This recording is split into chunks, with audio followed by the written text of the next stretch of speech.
नमस्कार विद्यार्थी मित्रांनो, आदिवासी विकास विभाग भरती 2026 चौकीदार हे जे गट ड चं पद आहे, या पदासाठी नुकतीच 478 पदांची जाहिरात प्रसिद्ध झाली होती. त्या अनुषंगाने गेल्या काही दिवसांपूर्वी परीक्षेचे वेळापत्रक जाहीर झाले. दिनांक 28 जुलै 2026 ते 1 ऑगस्ट 2026 या कालावधीमध्ये तुमची परीक्षा होणार आहे. आणि विद्यार्थी मित्रांनो, आता एक महत्त्वाची अपडेट समोर येते. तुमचे हॉल तिकीट आलेले आहेत. ज्या विद्यार्थी मित्रांची 28 जुलै रोजी परीक्षा आहे, त्या विद्यार्थी मित्रांचे हॉल तिकीट आलेले आहेत. नेमकं हे हॉल तिकीट कसं डाउनलोड करायचं या संबंधीची संपूर्ण स्टेप बाय स्टेप प्रोसेस आपण या व्हिडिओच्या माध्यमातून जाणून घेणार आहोत. व्हिडिओ अतिशय महत्त्वाचा आहे, त्यामुळे शेवटपर्यंत नक्की बघा. चला मूळ मुद्द्याकडे जाऊया. नुकतंच आदिवासी विकास विभाग भरती 2026 या विभागांतर्गत सुधारित जाहीर सूचना जाहीर करण्यात आलेली आहे. 21 जुलै 2026 ची ही सूचना आहे. आता यामध्ये जो काही उल्लेख केलेला आहे बघा, की चौकीदार गट ड या संवर्गाची 478 पदांची जी जाहिरात आली होती, त्या जाहिरातीची जी काही परीक्षा आहे ही 28 जुलै 2026 ते 1 ऑगस्ट 2026 या कालावधीत आयोजित करण्यात आलेली आहे. आणि त्याचं जे काही वेळापत्रक आहे ते साधारणतः 13 जुलै रोजी प्रसिद्ध करण्यात आलं होतं. आणि आता याच अनुषंगाने विद्यार्थ्यांना बघा, प्रवेशपत्र ऍडमिट कार्ड 7 दिवस अगोदर उपलब्ध होणार आहेत. आता 28 जुलैला ज्यांची परीक्षा आहे त्यांचे हॉल तिकीट आलेले विद्यार्थी मित्रांनो, आता ते कसं डाउनलोड करायचं, कुठून डाउनलोड करायचं या संबंधी आपण संपूर्ण स्टेप बाय स्टेप प्रोसेस बघूया. आता प्रवेशपत्र विभागाचं जे काही संकेतस्थळ आहे, या संकेतस्थळावर तुम्हाला या ठिकाणी लिंकवर उपलब्ध करून दिले जाणार आहे. या लिंकवर जाऊन तुम्हाला त्या ठिकाणी प्रवेशपत्र आणि त्याच्या जे काही मार्गदर्शक सूचना आहेत या तुम्हाला उपलब्ध होणार आहेत. चला आता नेमकं हॉल तिकीट कसं डाउनलोड करायचं हे आपण जाणून घेऊ. सुरुवातीला तुम्हाला ही जी वेबसाईट दिलेली, या वेबसाईटवर तुम्हाला जायचं आहे. वेबसाईटवर गेल्यानंतर तुम्हाला साधारणतः अशा पद्धतीचा एक इंटरफेस ओपन होईल. इथे तुम्हाला तुमचं लॉग इन करायचंय. तुमचा युजर आयडी आणि पासवर्ड टाकून तुम्हाला लॉग इन करायचंय. तुम्ही फॉर्म भरताना जो ईमेल आयडी आणि पासवर्ड टाकला होता तो तुम्हाला इथे टाकून लॉग इन करायचंय. हे बघा, इथे तुम्हाला ईमेल आयडी टाकायचा आहे आणि पासवर्ड टाकायचा. ह्या दोघं गोष्टी टाकल्यानंतर तुम्हाला इथे साइन इन करायचंय. साइन इन केल्यानंतर तुमची साधारणतः या पद्धतीने प्रोफाईल ओपन होणार आहे. इथे तुमचा फोटो शो होईल, तुमचा अर्ज क्रमांक इथे शो होईल. त्यानंतर तुम्ही ज्या प्रकल्पासाठी फॉर्म भरलेला आहे, उदाहरणार्थ या उमेदवाराने कळवण प्रकल्पासाठी फॉर्म भरलाय, त्यामुळे इथे तुमचं प्रकल्प कार्यालयाचं नाव इथे शो होणार आहे. त्यानंतर इथे बघा, तुम्हाला ऍडमिट कार्ड म्हणून एक असा ऑप्शन येणार आहे, लक्षात घ्या.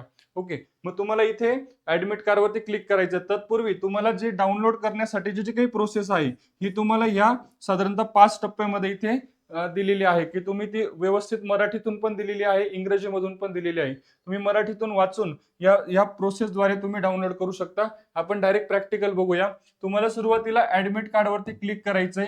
इथे क्लिक केल्यानंतर तुम्हाला एक ओटीपी जाणार आहे विद्यार्थी मित्रांनो. आता ओटीपी जो आहे तो तुमचा आधारशी लिंक असलेला जो मोबाईल नंबर आहे, त्या मोबाईल नंबरला तुम्हाला ओटीपी जाणार आहे. बघा, व्हेरीफाय आधार ओटीपी, तुमचा इथे आधार नंबर इथे शो होईल आणि इथे तुम्हाला अशा पद्धतीने इथे सेंड ओटीपी करायचंय, लक्षात घ्या. ओके, सेंड ओटीपी वर तुम्ही क्लिक केलं की त्याच्यानंतर तुम्हाला एक ओटीपी तुमच्या मोबाईल नंबरला येईल. जो आधार कार्डशी लिंक असलेला जो मोबाईल नंबर आहे त्या मोबाईल नंबरला तुम्हाला ओटीपी जनरेट होईल.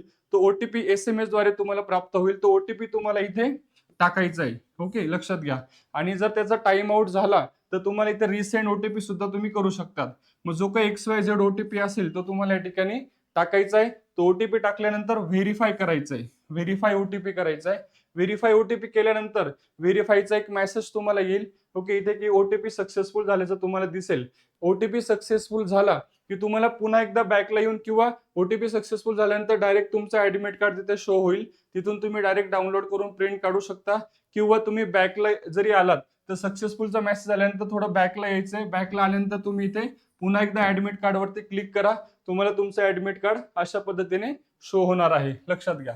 मग आता ऍडमिट कार्ड मध्ये आपण बघूया की इथे रिक्रुटमेंट ऑफ वॉचमन 2026. ओके, मग या ठिकाणी तुम्हाला तुमचे एक्झाम डेट आणि टायमिंग इथे दिलेला आहे. ओके, उदाहरणार्थ 28 जुलै 2026 10 ते 12 ही परीक्षेची वेळ असणार आहे. त्यानंतर रिपोर्टिंग टायमिंग असेल साधारणतः 8 वाजेचा. ओके, असं तुम्ही त्या ठिकाणी ऍडमिट कार्ड डाउनलोड करून चेक करू शकता. तुमचा रोल नंबर इथे तुम्हाला शो होणार आहे. एक्झाम सिटी तुम्हाला शो होणार आहे. कुठल्या प्रकल्पासाठी फॉर्म भरलाय ते तुम्हाला दिसणार आहे. त्यानंतर एक्झाम सेंटरचं पूर्ण नाव तुम्हाला इथे शो होणार आहे, लक्षात घ्या. तुम्ही इथे या पद्धतीने व्यवस्थित तुमचं जिथे कुठे सेंटर आलेलं असेल तर तुम्ही त्या ठिकाणी बघून तुम्हाला परीक्षेला जायचंय, तुमचा इथे फोटो शो होईल. अशा पद्धतीने तुम्हाला या ठिकाणी ऍडमिट कार्ड डाउनलोड करता येणार आहे. बघा, त्यानंतर काही सूचना दिलेली आहे. गेट बंद होण्याच्या निर्धारित वेळेनंतर कोणत्याही उमेदवाराला परीक्षा केंद्रात प्रवेश दिला जाणार नाही. म्हणजे तुमचा जो गेट क्लोजरचा टाइम आहे त्या टायमिंगच्या आत तुम्हाला त्या ठिकाणी परीक्षा केंद्रावर पोहोचायचे, त्यानंतर कोणालाही प्रवेश दिला जाणार नाही, लक्षात घ्या. दुसरी महत्वाची सूचना, परीक्षा समाप्त झाल्यानंतर उमेदवाराचे प्रवेशपत्र म्हणजे ऍडमिट कार्ड व ओळखपत्राचा आयडी प्रूफ छायांकित प्रत परीक्षा केंद्रावर जमा करून घेतली जाईल. त्यामुळे पुढील वापरासाठी उमेदवारांनी प्रवेशपत्राचे स्वतंत्र मुद्रित प्रिंटआउट सोबत आणणे आवश्यक आहे. म्हणजे तुम्हाला ऍडमिट कार्ड जे आहे त्याच्यात 2-2 झेरॉक्स तुम्हाला घेऊन जायचे सोबत, आणि तसेच एक आयडी प्रूफचे पण तुम्हाला 2 झेरॉक्स घेऊन जायचे आहेत. तुम्हाला तुम्ही ज्या वेळेस एंटर करणार आहात त्यावेळेस तुमची प्रवेशपत्र आणि तुमचं आयडी, आपण जे म्हणतो आयडी कार्ड, तर हे सुद्धा तुमचं त्या ठिकाणी जमा होणार आहे. त्यामुळे तुम्हाला सोबत 2-2 झेरॉक्स प्रती तुम्ही घेऊन जायचे आहेत सोबत, लक्षात घ्या. ओके, तर त्या मार्गदर्शक सूचना सुद्धा इथे देण्यात आलेल्या आहेत. तर तुम्ही व्यवस्थित वाचून त्या ठिकाणी ती प्रोसेस तुम्ही करू शकतात. तर बघा, अतिशय महत्वाची माहिती आपण या व्हिडिओच्या माध्यमातून बघितली. या आणि अशाच माहितीपूर्ण व्हिडिओसाठी चॅनलला नक्की फॉलो करा. व्हिडिओ आवडला असेल तर लाईक करून आपल्या जास्तीत जास्त मित्रांना नक्की शेअर करा. भेटूया पुढच्या व्हिडिओमध्ये. धन्यवाद.